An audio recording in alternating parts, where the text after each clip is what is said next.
આકાશવાણી અમદાવાદ વડોદરા પ્રાદેશિક સમાચાર કરણ મકવાણા વાંચે છે. સૌપ્રથમ મુખ્ય સમાચાર. અમદાવાદની ખ્યાતિ હોસ્પિટલને પીએમજેએવાય મા યોજનાની માર્ગદર્શિકા અનુસાર કાયમીપણે બ્લેકલિસ્ટ કરવામાં આવી. રાજ્યના જીએસટી વિભાગે કોપરના ધંધા સાથે સંકળાયેલી 14 પેઢીમાં તપાસ કરી 48 કરોડની કરચોરી પકડી. વાવ વિધાનસભા બેઠક પર યોજાયેલી પેટા ચૂંટણીમાં સરેરાશ 70.54% મતદાન નોંધાયું. પશુધન વીમા સહાય યોજના હેઠળ વીમા કંપનીને માત્ર ₹100 ચૂકવી પશુપાલકો પશુધનને વીમાનો લાભ આપી શકશે. રાજ્યમાં આ મહિનાના છેલ્લા સપ્તાહમાં અત્યંત ઠંડીની હવામાન વિભાગની આગાહી. સમાચાર વિગતવાર. અમદાવાદની ખ્યાતિ હોસ્પિટલમાં બનેલી ઘટના અંગે રાજ્ય સરકારે ગંભીરતાથી નોંધ લીધી છે. આ હોસ્પિટલ સાથે જોડાયેલા તબીબ રાજ્યની અન્ય હોસ્પિટલમાં કામ નહીં કરી શકે તેમજ હોસ્પિટલના માલિક અને એમ્પેલમેન્ટ ડોક્ટર વિરુદ્ધ ભારતીય ન્યાય સંહિતા સહિતની અન્ય કલમો અંતર્ગત સરકાર દ્વારા પોલીસ ફરિયાદ કરાશે. પીએમજેએવાય મા યોજનાની માર્ગદર્શિકા અનુસાર આ હોસ્પિટલને કાયમીપણે બ્લેકલિસ્ટ કરવામાં આવી છે. હવે ટૂંક સમયમાં સર્જરીના વ્યવસ્થાપનના સુદ્રઢીકરણ માટે એસઓપી જાહેર કરાશે. ઉપરાંત આ ઘટના સાથે સંકળાયેલા તબીબો સામે જરૂરી પગલાં લેવા ગુજરાત મેડિકલ કાઉન્સિલને સૂચના અપાશે. હોસ્પિટલમાં અગાઉથી થયેલી કાર્ડિયોલોજીના કેસની પણ ચકાસણી કરાશે. આ અંગે આરોગ્ય વિભાગના અગ્ર સચિવ ધનંજય દ્વિવેદીએ માહિતી આપી હતી. શ્રી દ્વિવેદીએ જણાવ્યું કે ઘટનામાં સમિતિને ગુનાહિત કૃત્ય અને તબીબી બેદરકારી જણાતા આરોગ્ય વિભાગે ખ્યાતિ હોસ્પિટલ સામે ગેરરીતિ બદલ આ નિર્ણય કર્યો છે. આરોગ્યમંત્રી ઋષિકેશ પટેલે ગાંધીનગર ખાતે યોજેલી સમીક્ષા બેઠકમાં સમગ્ર ઘટના અંગે ચર્ચા કરી હતી. શ્રી પટેલે જવાબદાર કોઈને પણ છોડવામાં નહીં આવે તેમજ આ હોસ્પિટલના માલિક, સંચાલકો અને તબીબો સહિતના લોકો વિરુદ્ધ રાજ્ય સરકાર દ્વારા કડકમાં કડક પગલાં લેવાશે તેવી સૂચના આપવામાં આવી હતી. આજે 14મી નવેમ્બર વિશ્વ મધુમેહ એટલે કે ડાયાબિટીસ દિવસ મનાવવામાં આવી રહ્યો છે. આ વર્ષે ડાયાબિટીસ દિવસની વિષયવસ્તુ breaking barriers and bridging gaps છે, જે સુનિશ્ચિત કરે છે કે ડાયાબિટીસ ધરાવતી દરેક વ્યક્તિ ઉચ્ચ ગુણવત્તાવાળી સસ્તી સારવાર મેળવી શકે અને કાળજીમાં અસમાનતાને દૂર કરવા માટે સરકારો, આરોગ્ય સંસ્થાઓ અને સમુદાયો વચ્ચે સહયોગ પર ભાર મુકાયો છે. ડાયાબિટીસ એ એક જાહેર આરોગ્ય પડકાર છે જે વિશ્વભરના લાખો લોકોને અસર કરે છે. રાજ્ય વસ્તુ અને સેવા કર જીએસટી વિભાગે રાજ્યમાં કોપરના ધંધા સાથે સંકળાયેલી 14 પેઢીઓમાં તપાસ હાથ ધરી હતી. દરમિયાન 4 પેઢી બોગસ નીકળી અને 48 કરોડ રૂપિયાની કરચોરી થઈ હોવાનું સામે આવ્યું હતું. અન્ય એક પેઢીમાં 19 કરોડ 46 લાખ રૂપિયાની કરચોરી પકડાતા એક ભાગીદારની સુરતથી ધરપકડ કરવામાં આવી છે. જીએસટી વિભાગે સુરત, રાજકોટ, ભરૂચ, વાપી, જૂનાગઢ અને ભાવનગર ખાતે આવેલી વિવિધ પેઢીઓ પર ગત સોમવારે તપાસ હાથ ધરી હતી. દરમિયાન કોપરની બોગસ ખરીદીઓ દર્શાવી મોટા પાયે ખોટી વેરા શાખ ભોગવી કરચોરી કરવામાં આવી રહી છે. રાજ્ય પોલીસ વડા વિકાસ સહાયે પોલીસ અધિકારીઓ અને જવાનોને આધુનિક યુગમાં ડ્રોન ટેકનોલોજીનો મહત્તમ ઉપયોગ કરવા અંગે સૂચન કર્યું છે. ખેડા જિલ્લાના ખલાલ ખાતે આવેલા કમાન્ડો તાલીમ કેન્દ્રમાં યોજાયેલી ડીજીપી આઈજીપી પરિષદમાં શ્રી સહાયે આમ જણાવ્યું હતું. રાજ્યના છેવાડાના પોલીસ મથક સુધી સૂચનોની અમલવારી થાય તે માટે આ પરિષદ યોજાઈ હતી. આ બેઠકમાં પ્રધાનમંત્રી નરેન્દ્ર મોદીની ડીજીપી આઈજીપી પરિષદમાં પોલીસિંગને લગતા વિષયો પર મળેલા સૂચનો અંગે ચર્ચા અને તેના અમલીકરણ પર ભાર મુકાયો હતો.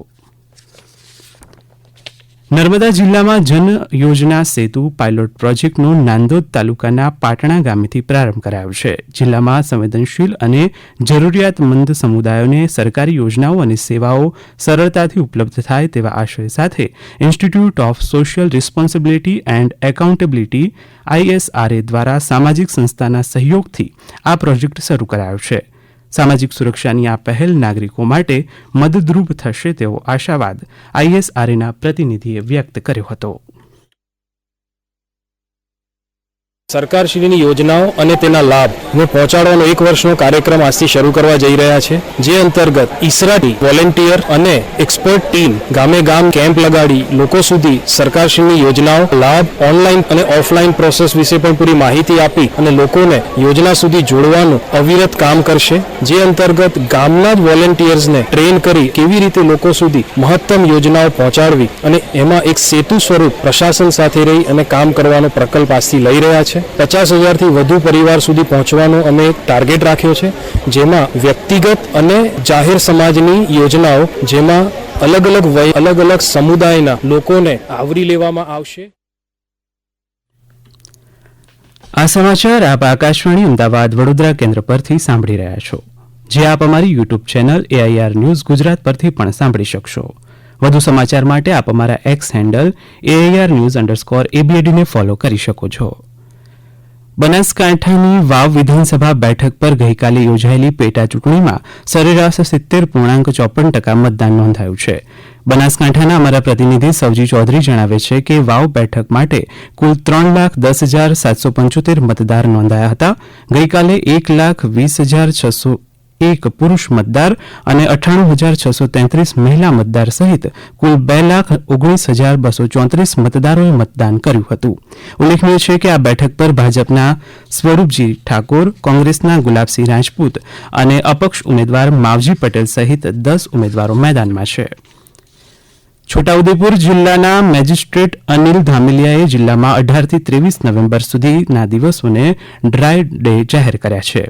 છોટાઉદેપુરના અમારા પ્રતિનિધિ રાજેશ રાઠવા જણાવે છે કે આગામી 20મી નવેમ્બરે મહારાષ્ટ્ર વિધાનસભાની ચૂંટણી હોવાથી તેને અડીને આવેલા ગુજરાતના વિસ્તારોમાં ડ્રાય ડે જાહેર કરી નશીલા દ્રવ્ય કે પદાર્થોના વેચાણ અથવા વહેંચણી પર પ્રતિબંધ લગાવાયો છે. રાજ્યનો પશુપાલક વીમા કંપનીને માત્ર ₹100 પ્રીમિયમ ચૂકવીને પોતાના પશુને વીમા કવચથી સુરક્ષિત કરી શકશે. પશુપાલકોને આર્થિક રક્ષણ પૂરું પાડવા રાજ્ય સરકારે નવી પશુધન વીમા સહાય યોજના અમલમાં મૂકી હોવાનું પશુપાલન મંત્રી રાઘવજી પટેલે જણાવ્યું હતું. આ યોજનાને વધુ અસરકારક બનાવવા ગુજરાત પશુધન વિકાસ બોર્ડ અને ICICI Lombard general insurance company વચ્ચે ગાંધીનગર ખાતે સમજૂતી કરાર થયા હતા. રાજ્યના નાગરિકોએ શિયાળા માટે હજી રાહ જોવી પડશે. હવામાન વિભાગે જણાવ્યું છે કે આ મહિનાના છેલ્લા સપ્તાહમાં અને ડિસેમ્બર મહિનાના અત્યંત ઠંડીની શક્યતા છે. રાજ્ય માટે આ મહિનામાં મહત્તમ તાપમાન સામાન્ય કરતાં ઓછું અને લઘુત્તમ તાપમાન સામાન્ય કે સામાન્ય કરતાં વધુ રહેવાની સંભાવના છે.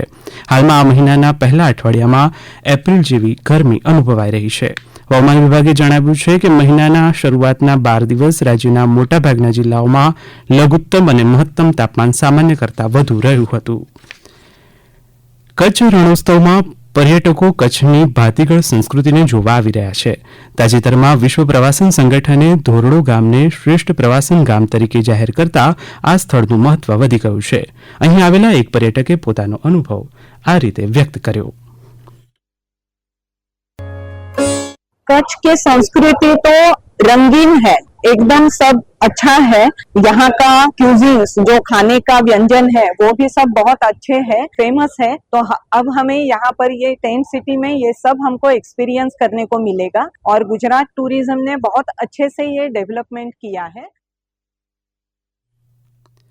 કેન્દ્રીય જળશક્તિ મંત્રી CR પાટીલે વડતાલ ધામ ખાતે દ્વિશતાબ્દી મહોત્સવમાં ઉપસ્થિત રહી કેચ ધી રેઇન અભિયાનને સફળ બનાવવા ઘરે ઘરેથી જળ સંચયની શરૂઆત કરવાની અપીલ કરી છે. આ પ્રસંગે શ્રી પાટીલે જણાવ્યું કે પાણી જીવનનો મૂળભૂત સ્ત્રોત છે અને આવનારી પેઢી માટે શુદ્ધ પાણી વારસામાં આપવું એ આપણી સૌની જવાબદારી છે. પાવાગઢ ખાતે રાજ્યકક્ષાની પાવાગઢ આરોહણ અવરોહણ સ્પર્ધા ડિસેમ્બર મહિનાના છેલ્લા અઠવાડિયામાં યોજાશે. આ સ્પર્ધામાં 19થી 35 વર્ષની વયના યુવક અને યુવતીઓ ભાગ લઈ શકશે. આ સ્પર્ધામાં 1થી 10મા ક્રમે પસંદગી પામનાર સ્પર્ધકો અખિલ ભારતીય ગિરનાર આરોહણ અવરોહણ સ્પર્ધામાં ભાગ લઈ શકશે.